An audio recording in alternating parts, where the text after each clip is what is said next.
Welcome to Talking Business, a podcast produced in Melbourne, Australia. The podcast is available on the Acast app, the Apple Podcast Store, or wherever you go to get your podcasts. Or you can get it at the Business Acumen website at www.businessacumen.biz. I am Leon Gettler. My job is to review and monitor the week's news in business, finance and economics. I bring it all to you every week. This is episode number 32 in our series for 2021, and today's date is Friday, September the 10th. First, I'll be talking to Karen Vivarelli, successful local businesswoman and virtual assistant who is coaching others on how to thrive working for yourself at home, and who has been named a finalist for the 2021 AusMumpreneur Awards. And I'll be talking to economist Saul Eslake about how Australia will fare in this recession. But now, let's talk to Karen Vivarelli. Karen, how did you become a virtual assistant? So I started as a virtual assistant back in 2015 when I was working in a legal firm as a personal assistant and executive assistant to the partner there. But when I was pregnant with my second baby, I was made redundant. They claimed they didn't know that I was pregnant, but the office manager did know. And I saw that as a sign to get out of my office, my job, my 9-to-5 job, and start exploring flexible working from home opportunities because, I was a mum with my second baby and I just needed to, have a bit more flexibility in my working. So I pretty much just researched. I heard it from a friend of a friend who was a virtual assistant, and I called her. It wasn't very well known back then at all. And she told me what she was doing, and I thought, well, I can do that. And so I just started DIYing everything myself, learning, researching it. And then I just started setting up my own website. I started doing my own social media posts, creating my own packages, setting everything up from scratch pretty much and figuring out because there wasn't that many people doing it. And yeah, from my first social media post, which was on Facebook, I got 2 clients. And then the rest was history. It just took off from there. And it was something that I really loved because it was very creative. And I didn't realize I was an entrepreneur until I started doing this. It was just, I absolutely love it. Obviously didn't have any training. It was all completely DIY. Yeah. So I had my admin background, my legal background, obviously as a personal assistant, which is a great background to have. And I've been in the finance industry. And so that in itself was enough to, and I loved graphic design, like DIY graphic design. I'm not a designer, but I can figure anything out and I'm very tech savvy. So with that combination, I was able to just figure it out on my own. And yeah, I just went for it basically. And started, as soon as I started working with clients, I started learning the tech tools that they were using in their business to run their online business. And I just really increased my knowledge with every client. And yeah, that's how it started. I started from not knowing anything. What opportunities are there for people to become virtual assistants? Yeah, well, there's so many opportunities.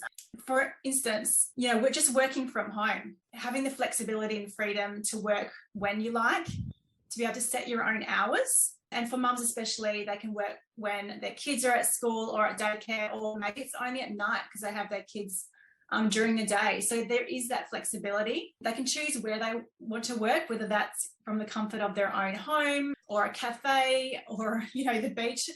It really does, it's that laptop lifestyle where you can work wherever you want to work.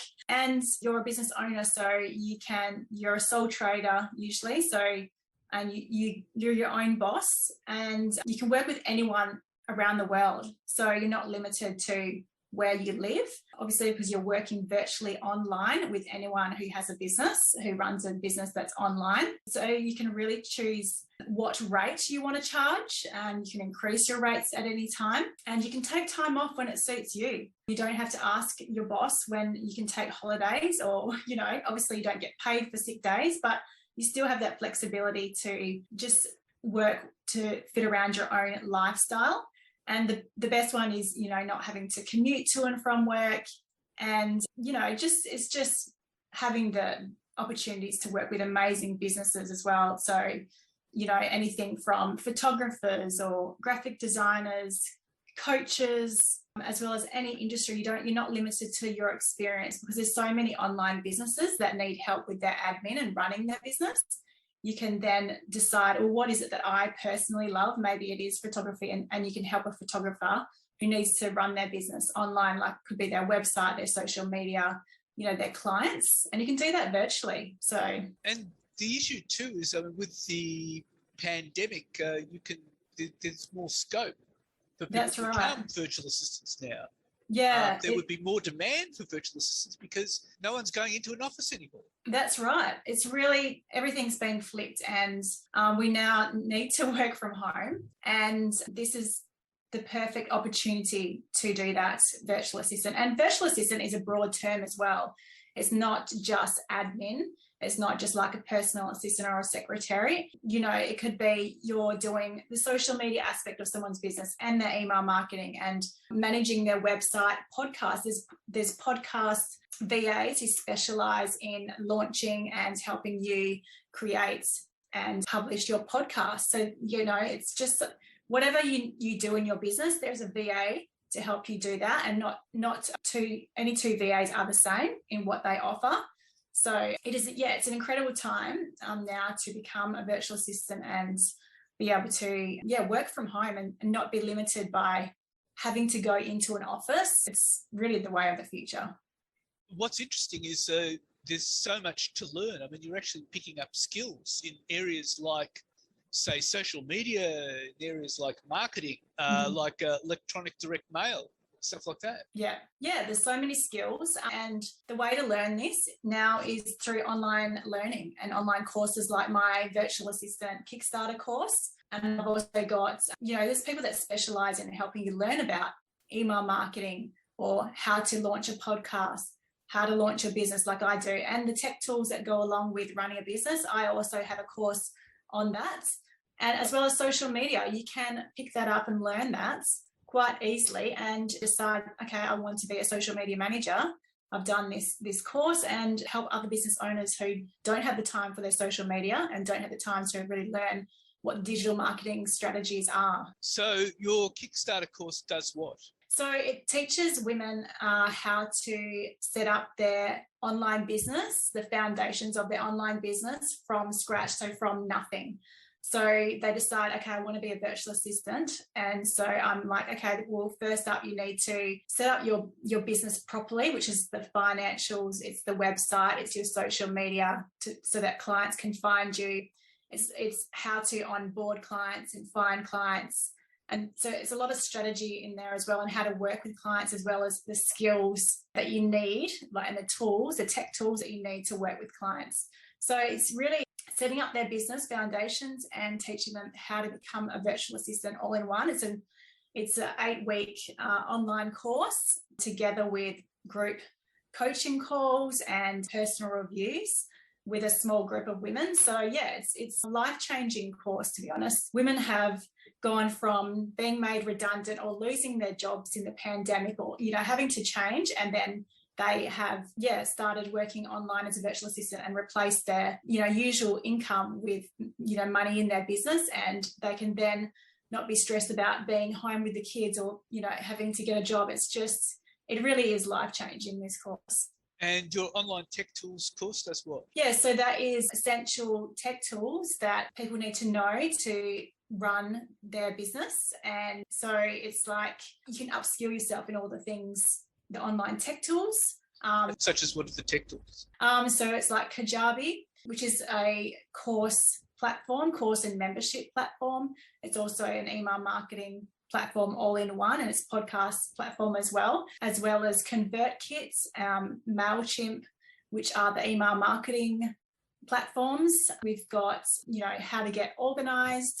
We have, what other tools are there? Like Asana, so a project management tool, Trello to really get organized with your tasks and project management. There's also contracts and privacy tools and resources, as well as Dubsado, which is a client relationship management system, as well as a Google Suite. So this is really for service-based businesses, as you can see, as well as graphic design, Canva. I think everyone knows what Canva is, and web design and social media tools. So many things, but the essentials that you need to know to get started in the online space. Well, the beautiful part about this is you can work anywhere in the world. You could be living in Sydney or Melbourne or whatever, and you could get a client in New York City. That's right. Yeah, that's right. It's not limited to where you live. You can work with anyone. And the people that join my VA Kickstarter course, they are all over the world. And it's incredible to connect people in this way. And what's great about the times, the time difference in America, the VA in Australia can be doing the work, and by the time the person in America wakes up, all of their work is completed. So that's a benefit as well. So do you see more people going into it? Yes, absolutely. It's taking off. It's really popular. And as a career choice, because of just the freedom and flexibility it provides, it's just, no one wants to do that long commute. No one wants to, not know what's happening with, the pandemic and how that's changing things. So it's about exploring these online options, which there's so many online businesses that do need support in their business. So it's the way of the future, I think. And very much also about empowering women. Yes. To set up their own businesses. Yes. We need. That's right. Yes. So quite often I have a lot of women saying, I've been on maternity leave, I need to go back to my job, and their employer is saying, well, you need to come back to this full-time job that you left before having kids, and an employer won't be flexible, so they're just looking at a different option where they can have that flexibility to be around their kids, not miss out on their kids' milestones and events that are happening, and work from home and have that flexibility that suits them and not their employer. So and they usually don't have much confidence in their skills, and once they do this course and realize it's also for them, it's also like empowering them, they're learning something for them, even though they've got kids, they're doing it for them, and they're such great workers because it's just gives them the that confidence that they need, and they love it. So it really is empowering them, and I'm really proud of what I've achieved. Well, Karen, that's quite extraordinary, and thank you so much for your time. Thank you so much, Leon. And now let's talk to economist Saul Eslake. So let me start off by saying Australia seems to have avoided a recession so far, with our growth up 0.7%, but it doesn't feel that way to the people of Melbourne and Sydney. Well, whether you think we've avoided a recession or not depends on whether you accept the widely quoted rule of thumb that defines a recession as 2 or more consecutive quarters of negative real GDP growth. Now, that rule of thumb was something coined by an economist named Julius Shishkin, who was commissioner of one of America's many statistics bureaus, in an interview with the New York Times in August 1974. And in the United States, it actually has no status whatsoever. Recessions in the United States are delineated by an academic body that has the, in today's language, curious title of Business Cycle Dating Committee. And it formally determined last month that the recession, which began in the US in March 2020, ended in April 2020. In other words, it only lasted 2 months, although it was the deepest recession that the US had had since the Great Depression of the 1930s. But they say quite explicitly that whether there are 2 or more quarters in a row of negative GDP growth has nothing to do with whether there's a recession. In the Australian context, where we don't have any such equivalent of the US's Business Cycle Dating Committee, journalists and many economists do use this rule of thumb to delineate recessions. But if you look back through history, for example, the recession of 1974, which everyone acknowledges was a recession, didn't have consecutive quarters of negative GDP growth. In fact, there was only one in that quarter, although it was a fairly big one. Most people don't remember the recession of 1977, when there were consecutive quarters of negative GDP growth in the September and December quarters of that year, but nobody seriously thinks that was a recession. Or to illustrate it in a different way, imagine if the bushfires that ravaged southeastern Australia in late December 2019 and early January 2020 hadn't happened. March quarter 2020 GDP would probably have been a small positive rather than the minus 0.4% that it actually was.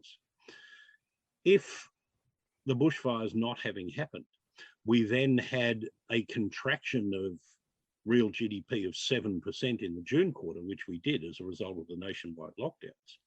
followed by 2+3s in the September and December quarters of last year.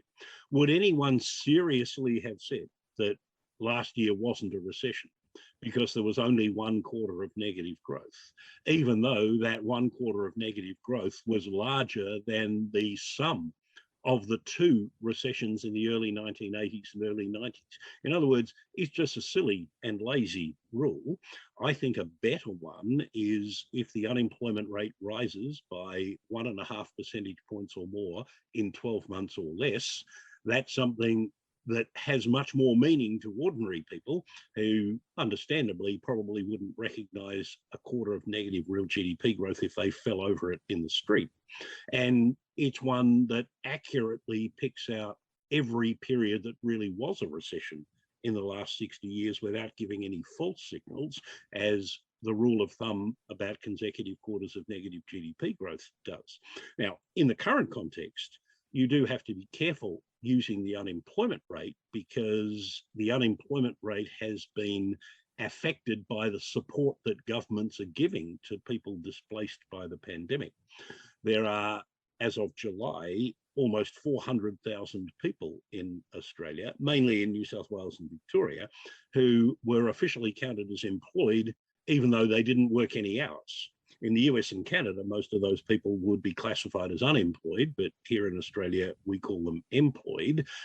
If you add those to the official tally of unemployed and also make an adjustment for the people who've dropped out of the workforce over the last couple of months because they've either not been allowed out actively to look for work or haven't seen any point in actively looking for work, then the effective unemployment rate has risen from a low of 5.7% in May to 8% in July. That's an increase of 2.3 percentage points, which more than satisfies my definition. And that effective rate of unemployment will almost certainly have risen further in August, as we'll find out later this month when the August Labour Force Survey data are released. So I would say that even though we may well avoid consecutive quarters of negative GDP growth, given that the June quarter turned out to have shown an increase of 0.7, and provided the lockdowns in New South Wales and Victoria do end before the end of October, so we'll see a rebound in activity once people are allowed out. In my view, the Australian economy is in a recession today. And the difference between the recession that we're in today and the one we had in the June quarter of last year is that whereas the one we had last year was one that, in Paul Keating's notorious phrase, we had to have, because given the lack of knowledge at the time as to what the virus would do and as to when we might get a safe and effective vaccine, there really was no alternative to locking down in the way that we did. And those countries that thought there was an alternative, like Sweden or the United States or the United Kingdom, found out the hard way that not only did they get worse health outcomes as a result of not locking down, but they also got worse economic outcomes than countries which locked down, such as Australia and New Zealand did. But the recession we're in now, by my definition, is one we didn't have to have. It's one that we're having because of the failures of the Morrison government with regard to vaccinations, the failure to ensure an adequate supply of vaccines that people were willing to take, the failure to correct miscommunication about the risks associated with a vaccine that we had put undue reliance on, the AstraZeneca one, the unwillingness of the government to confront what is the highest rate of vaccine hesitancy in the industrialized world, partly, I suspect, because the government thinks that those anti-vaxxers are concentrated in the ranks of its own supporters, and also failures by the Berejiklian government in New South Wales, in particular to learn lessons from the Ruby Princess debacle and to mandate masks and vaccinations for people conveying incoming flight crew to their hotel quarantine, and then failing, despite what they say, to act on the health advice to lock down early, to lock down lightly when the virus struck in suburbs that support members of the present government, and then to lock down much more harshly when it struck poorer suburbs in the western and southwestern parts of Sydney. This recession is one we didn't have to have, but we are having because of conscious, bad, policy choices by the federal and the New South Wales government. The best that can be said is that the federal and state government's fiscal policy responses to the mistakes that were made with regard to health dimensions has been broadly appropriate. And I feel confident that when the lockdowns do eventually end, we'll see a fairly strong rebound in spending and economic activity, just as we did after the nationwide lockdown ended in July last year, and the lockdowns that Victoria in particular has endured over the period since then have ended, followed by strong rebounds in economic activity and spending. So you're saying that while the rest of the year is going to look pretty bleak, when the economy does finally open up, hopefully by the end of the year, hopefully by the end of October, things will rebound, which would mean that 2022 will be a lot stronger economically. Well, I certainly think that provided the lockdown ends by, say, late October, there will be a sufficient rebound in spending as people are let out again to avoid a second consecutive quarter of negative real GDP growth in the December quarter, although again, I emphasize that doesn't mean we won't have been in a recession in the interim. But because the federal and state governments are providing adequate support to workers who haven't been able to go to work and earn a wage, and to businesses who might otherwise give up and go bankrupt, and because since February last year, households have managed to sock away $167 billion of additional bank deposits, which are sitting there to spend. And because at least until June next year, Australians are still not going to be allowed to go overseas and spend the roughly $50 billion per annum that they had been spending overseas before the walls went up in March last year, and instead have been spending that in various ways at home, I think we will see quite a strong rebound in spending. Now, how long that translates into a more lasting economic recovery as 2022 unfolds does depend importantly on whether the opening up is uniform or whether states like Queensland and Western Australia that have been much more dilatory about vaccinating their populations than New South Wales and Victoria now have been, for example, whether they choose to exclude themselves from the opening up of the rest of the country, whether the federal government responding to evidence that closing the borders is popular with a lot of voters decides to delay opening up until after the election, which may not be held until as late as May of next year, depending on whether there are any lingering uncertainties that flow from the result of that election if it turns out to be close. And of course, depending on what happens to the global economy, including our deteriorating relations with our most important trading partner, all of those things are potential headwinds for the Australian economy that we'll have to navigate in order to get through 2022. And of course, we've got other headwinds overseas with the American economy and the Europe's economy as well. Well, yes, although I think the American economy will be doing reasonably well because of the amount of fiscal stimulus that's being applied to it by the Biden administration, assuming it's able to get the legislation that implements that stimulus through the Congress, which is by no means guaranteed. Europe probably will end up being a bit of a drag on the global economy, but Europe isn't particularly important as an export market for Australia. The concern that we must have with regard to international trade is the ongoing deterioration in our bilateral relationship with our most important trading partner that has seen exports of all but a handful of commodities drop by between 50 and 100%. And in the case of one where we're still selling lots of stuff, that is iron ore, the prices come down by almost 40% as a result of the Chinese ordering its steel mills to cut their production, ostensibly as an environmental measure, but who knows whether it's also intended to inflict additional pain on Australia. The other thing that we potentially have to worry about, if not in 2022, then perhaps over the 2 or 3 years following that, is the risk that Australia becomes seen as something of an international pariah because of our intransigence on reducing carbon emissions, such that Australia's exports to countries like the United States and Europe, but also Japan and Korea, be subject to what they call carbon tariffs, that is, additional levies imposed by those countries on imports from countries which are perceived not to be pulling their weight in reducing CO2 emissions. And Australia is a prime candidate for being singled out in that way.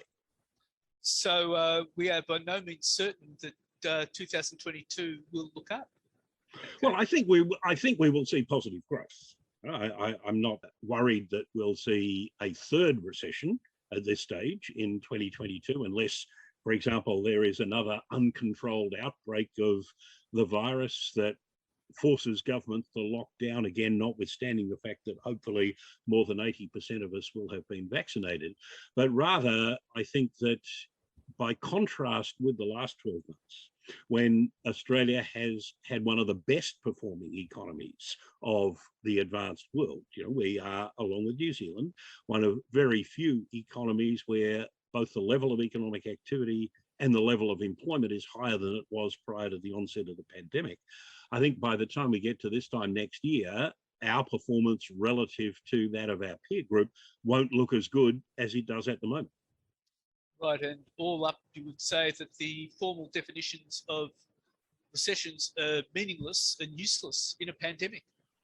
Well, in any circumstances, whether it's a pandemic or not, the idea that a recession is only defined by consecutive quarters of negative growth in real GDP is, as I said before, both lazy and silly, and a more meaningful and a more accurate definition of a recession is one when the unemployment rate rises by, in the Australian context, I'd say 1.5 percentage points or more in 12 months or less. In some other economies, you might have different parameters, but defining a recession in terms of people's experience of unemployment is, I think, both more accurate and more meaningful, including to the vast majority of the population who aren't economists or statisticians, than one that's based on consecutive quarters of negative growth in real GDP.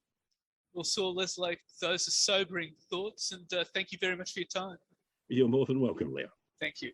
So what's happening in the news? Well, News Corp's Australian outlets are set to launch a campaign urging the world's leading economies to embrace a target of net zero emissions by 2050, to be fronted by columnist Joe Hildebrand.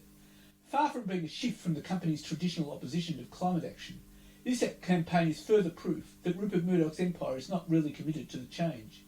The details of the campaign show it's even smaller than it first appears. It's just a 2-week campaign in October by News Corp papers and Sky News next month to nudge Australia towards a carbon-neutral economy ahead of the UN's climate change conference in November, despite News Corp having attacked multiple federal government efforts to act on climate change since 2007.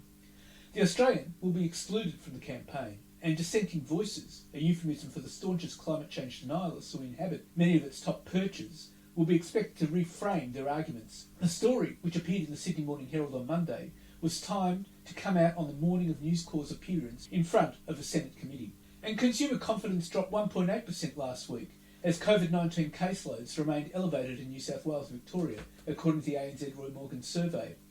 And the Reserve Bank of Australia maintained official interest rates at their record low of 0.1% and said it will push on with its plan to gradually reduce the size of its quantitative easing program, pinning its hopes on a strong economic recovery once COVID-19 lockdowns come to an end. And Reserve Bank Governor Philip Lowe is betting the economy will bounce back once 80% of Australians are fully vaccinated, so long as the governments stick to their pledge to reopen the economy. Dr Lowe believes the current sharp economic downturn will be temporary from the New South Wales and Victorian lockdowns, which will only delay, not derail, the recovery. He says the economy will be growing again in the December quarter and is expected to be back around its pre-Delta path in the second half of next year. One factor that gives the RBA boss confidence is that most businesses are hanging on to staff during the current lockdowns. It was only 2 months ago that firms were complaining about skill shortages and being unable to hire enough workers. Even though the $88 billion JobKeeper wage subsidy no longer exists, Lowe will be comforted by a pre-Delta tight labour market encouraging firms to maintain links with staff during current lockdowns. The RBA is also relying on past lockdown experiences in Australia and overseas, where most people have gotten out and spent strongly when their home detentions end. And Telstra is proposing a mandate requiring about a third of its workforce to be fully vaccinated and has kicked off a 1-week consultation period with staff, unions and partners ahead of what will be one of corporate Australia's largest mandatory vaccination drives. Telstra is now the fourth company to mandate COVID-19 vaccinations, joining SPC, the first business to force employers to get the jab, Qantas, and Australia's second biggest hospital operator, HealthScope. Telstra will consult staff about a new policy that will require workers who have regular in-person customer interactions to be fully vaccinated against COVID-19 by mid-November. The policy would affect about 8,300 workers. Chief Executive Andy Penn said it was critical that staff get inoculated against the virus because so many Telstra technicians work with vulnerable communities or enter the home of customers. The mandate will also extend to workers in Telstra's retail stores, but not staff that can work from home. But the telco is facing potential legal challenges after Penn said in a letter to employees that those who refuse the vaccine may be forced into medical retirement. And major supermarket chains have launched a hiring blitz to bolster staff levels at distribution centres and stores decimated by the fast-growing Delta outbreak in New South Wales and Victoria. Woolworths, Coles and Aldi have received another reprieve from public health orders requiring staff from 12 COVID-19 hotspots in Sydney to be vaccinated before they can work outside their local government areas. But staff shortages have led to mounting out-of-stock signs at supermarkets across New South Wales. Last week, more than 6,500 distribution centre and store staff employed by Woolworths, Coles and Aldi were forced to isolate, exacerbating transport disruptions and contributing to growing gaps on supermarket shelves. Woolworths Chief Executive Brad Banducci said last week that more than 3,300 staff were in isolation, including 500 in distribution centres, while Coles Chief Operations Officer Matthew Swindles estimated that 1,800 staff in New South Wales and 1,200 in Victoria were isolating. Many of those staff have completed their isolation or have tested negative and returned to work, but retailers are busily recruiting new staff to bolster the ranks and provides flexibility for when more employers are inevitably forced to isolate. And financial intelligence regulator AUSTRAC has assessed the four major banks as the highest risk for vulnerability and criminal exploitation of any banking institutions in Australia in a series of risk assessments published on Monday. The feared financial regulator says the criminal environment facing the banks is complex and extensive, exposing them to criminal behaviour ranging from tax evasion and drug trafficking to predicate offences that are part of other offences such as bribery and modern slavery. AUSTRAC released 4 reports assessing the money laundering and terrorism financing risks facing the majors, smaller domestic banks, foreign subsidiary banks and foreign bank branches. The regulator said criminals were looking to exploit everything from foreign students and night deposit boxes to mobile apps and real estate transactions, and it was on high alert for their next moves. AUSTRAC said the level of risk in each subsector was largely proportional to its size, with the Big Four responsible for 47 million customers, 73% of all assets, and about 3/4 of all suspicious matter reports. And support among Australia's superannuation funds for environmental, social and governance proposals has increased over the past 4 years, as the number of shareholder resolutions put forward at annual general meetings continues to rise. Australia's top 50 super funds voted in favour of various ESG shareholder proposals in 42% of instances last financial year, according to new research from the Australasian Centre for Corporate Responsibility. Although that was down from 43% a year earlier, it was significantly up on the 34% figure released in 2017. There's been a rapid increase in the number of issues being put to shareholders, which hit 32 resolutions last year, roughly triple the number of proposals in 2017.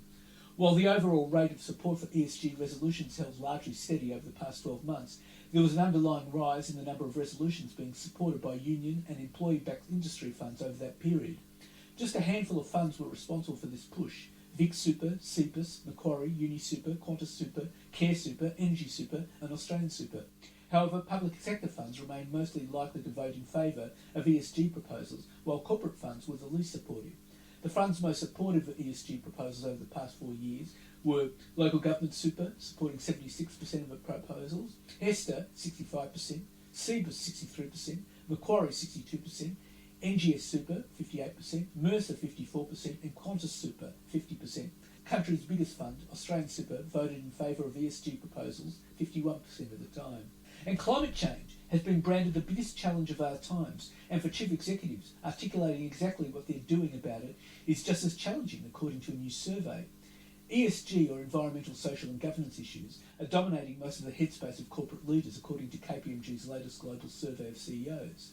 According to KPMG's survey, 42% of the world's CEOs and 36% of Australia's bosses admitted they were struggling to articulate a compelling ESG story to their stakeholders.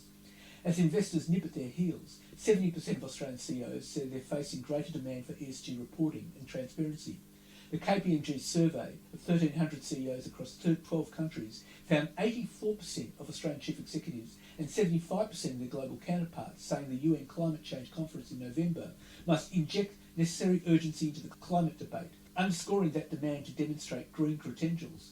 Furthermore, 77% of bosses want another stimulus package from the government to turbocharge business climate change investments. And corporate net zero emissions commitments are on pace to hit a record level in Australia this year, after a wave of announcement through earnings season reinforced the momentum from companies keeping pace with rivals and placating investors placing a premium on sustainability. The 34 companies in the S&P ASX 300 that pledged to net zero emissions since the start of the year to the end of August compares to 38 overall last year, according to Macquarie Group data, putting 2021 on track to be a banner year for corporate decarbonisation. Nearly a third of Australia's 300 largest listed companies have now committed to net zero emissions, with the large caps leading the charge. Now 54% of the S&P ASX 100 have declared their intent, or 38% of the S&P ASX 200, a number that stood at less than 10% in March last year. The fresh urgency across corporate Australia follows renewed momentum among politicians and investors, as research points to a quickening pace in global warming. And the loss of the fast-approaching September school holidays will wipe a further $6.9 billion off the tourism industry's slate, taking its losses from school holidays alone to $21.3 billion since December 2020. With most of the nation either in lockdown or immobilised by border restrictions, and Sydney and Melbourne set to be in lockdown through the September break, which starts from September the 18th for public schools in most states, tour operators are gearing up for yet another holiday flop. Many operators are facing the triple tourism hit: consecutive school holidays crushed since December last year, the corporate market missing in action from cities for adrenaline and team building tours, and foreign cruise lines out of play for almost 18 months.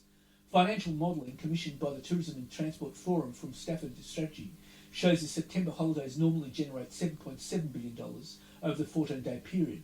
This year it is estimated to yield only $770 million, 10% of the 2019 value. Modelling predicts visitation to be down by 90% nationwide, with New South Wales hurting most, losing $2.3 billion, followed by Victoria down $1.9 billion and Queensland down $1.6 billion. The figures assume regional Victoria remains open to those Australians permitted to travel, as does Queensland, Western Australia, South Australia, the Northern Territory, Tasmania and the ACT. Tourism supported 1.125 million direct and indirect jobs in 2019. That figure is now down to 665,000 tourism jobs and expected to drop to 515 jobs by the end of this month, representing a loss of 610,000 tourism jobs since the pandemic began. Before the pandemic, an average wedding party booking was for 80 to 120 people.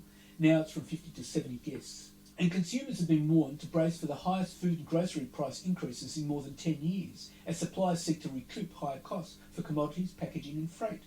Investment bank Barrenjoey says major suppliers have flagged mid to high single-digit price increases, the highest since 2009, as well as fewer promotions, less discounting, and a step up in shrinkflation, as they pass on higher costs for key inputs such as wheat, sugar, edible oils, meat, eggs, dairy foods, aluminium and freight. Danone, for example, expects input costs to rise 8 to 9% in the December half. General Mills expect costs to rise 7% in 2021, and Unilever is preparing for inflation to be in the high teens. Coles and Woolworths have recently indicated they're likely to pass higher prices onto consumers rather than rejecting or absorbing them. And that's it for this week. And the next week I'll be talking to Joseph Vartuli, Creditor Watch's CTO, connecting over 50,000 Australian businesses with sophisticated credit risk management tools to navigate the economic turbulence of 2021 by assessing the ability of their creditors to pay what they owe. And I'll be talking to IFM Investors economist Alex Joyner about the state of the economy. In the meantime, you catch me on Facebook, Twitter and LinkedIn. And if you want, leave a comment. Wishing you all a safe